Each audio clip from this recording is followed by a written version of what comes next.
internet. Let's see how disruptive my dogs are going to be while I film this intro. She's distracted with an ice cube. Today's video is a refrigerator cleaning. Oh, I'm sorry, did I scare you? So this video is dedicated to the person who requested it on Instagram, the Southern Blonde. I will have it magically across the screen. But the Southern Blonde, I believe, is the name of the company that she owns right here in Little Rock. Also, I would like to make an addendum to this video that is a freezer clear out and clean out. The problem with doing that right now is I have chicken. An Airbnb guest left an entire bag of chicken and a chicken pot pie. Does anybody want to come to my house and steal chicken? It's free, meat's expensive. Volunteer down in the comments. Also, if you think you can open a bottle of wine for me, let me know in the comments as well, because I have too much and need help drinking it. Obviously, we're starting with emptying the fridge. We're doing this mostly shelf by shelf because like ingredients are somewhat together, and we're trying to organize them so that there's a logical schema for what things go where. So as we're taking things out of the fridge, we're grouping them together on the table.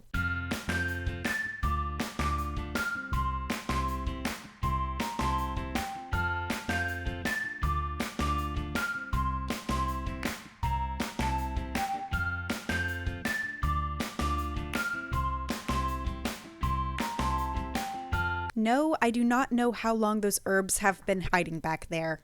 Ew.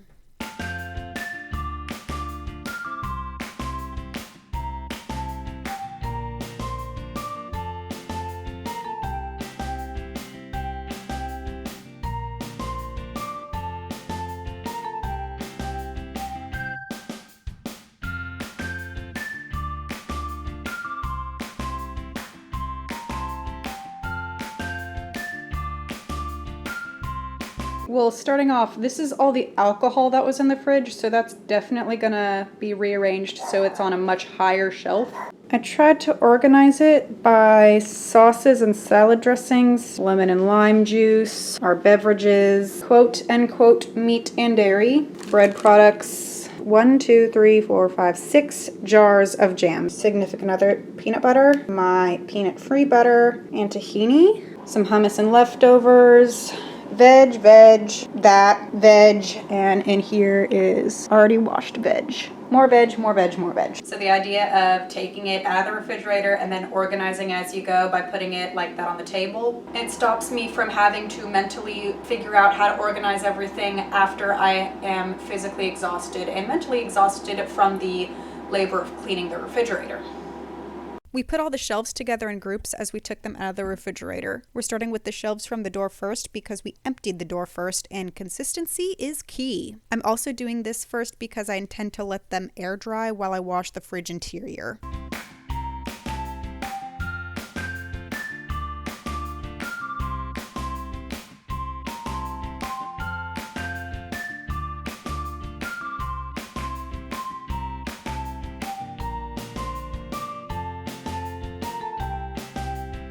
Hey, I actually remembered to clean top down this time. Washing the interior starting with the door, I'm using a scrubbing sponge and just some warm soapy water. This should get everything off, even the sticky stuff, with just a little scrubbing. I'm also remembering to go all around the sides of the door and get all around the knobs because grime likes to hide on them. After scrubbing with soap, I'm just wiping off the soap scum with a warm, damp towel.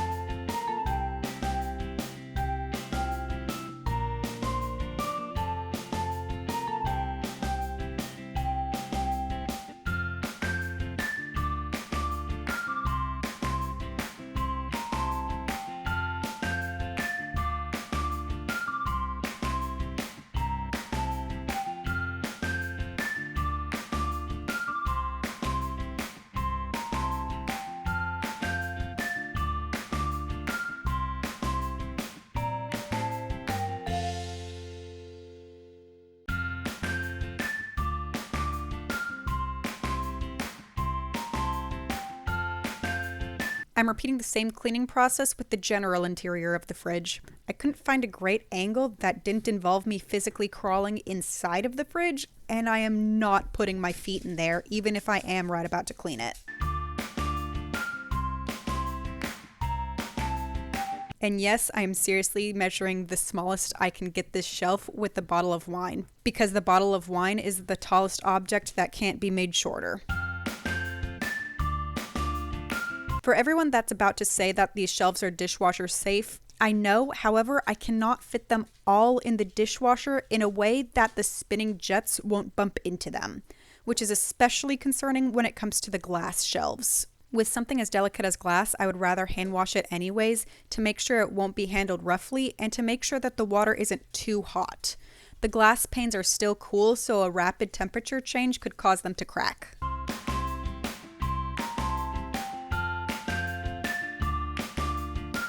For the plastic parts of the shelves, I'm using the scrubbing side of the sponge, making sure to get in all the nooks and crannies because the shelves had a few crevices that had debris and oil stuck in it, so I had to scrub really hard multiple times just to get it all out.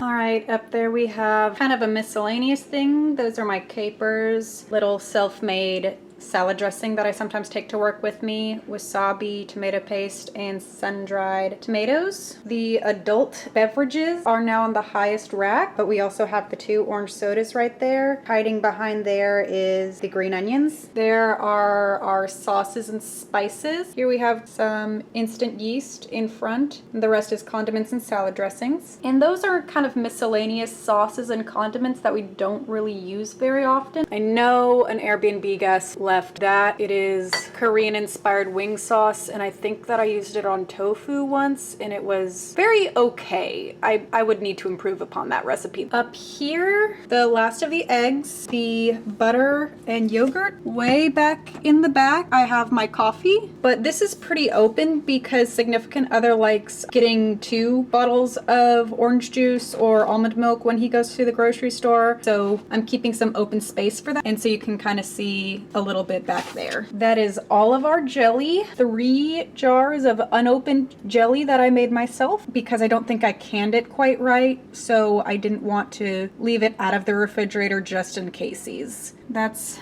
all the nut butters. I wanted the leftovers pretty front and center. There's some hummus. I can kind of consider those leftovers, and back behind there's some salsa. In this drawer, I put bread stuff. So that's tortillas. Significant other likes the high fiber tortillas. I just like the whole wheat ones, and some corn for when gluten-free people come over and I make enchiladas, which honestly is not that often. Significant other's favorite bread, ground flax meal that needs to be refrigerated or frozen because it is already ground. In the back, I have baking soda as a fridge deodorizer. But up here, I have spinach. I don't buy spinach in the plastic container, but I feel like it needs to be kept in a plastic container or else it goes bad really quickly. The crisper drawer does not really work, but I wanted to keep all the vegetables together. So this is always in a box right above the crisper drawer, onion and avocado right above the vegetables so that everything's all grouped together. I did cut up that celery so it fits in here because I feel like if it's not in a container like the spinach, it's just gonna go bad really fast. Right next to the carrots, right next to mushrooms, 1 zucchini, and this has a zucchini in it right now. You can't really see on camera, but I can see it because this is clear, but there is a zucchini in there. I think you can see a little better.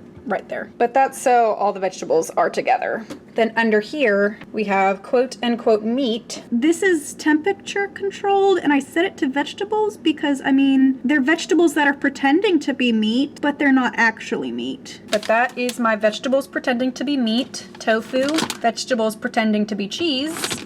Those are leftover beans. That is actual real cheese. I do not eat that. But in case you've never actually worked in a kitchen before, it's a health code violation to have meat and I believe cheese over anything, especially produce. And that's in case something drips down onto the produce that would contaminate it. So at least legally you have to organize it that way. And as you did see, I tried to use all see-through containers in there so you could actually see, okay, this is where my celery is, this is where my zucchini is, and what all ingredients you have so that you can do your own inventory, see what you can make, and see what you need. But with that being said, thank you so much for watching. If you have any questions, comments, or concerns, please list them down below. And as always, don't forget to like and subscribe.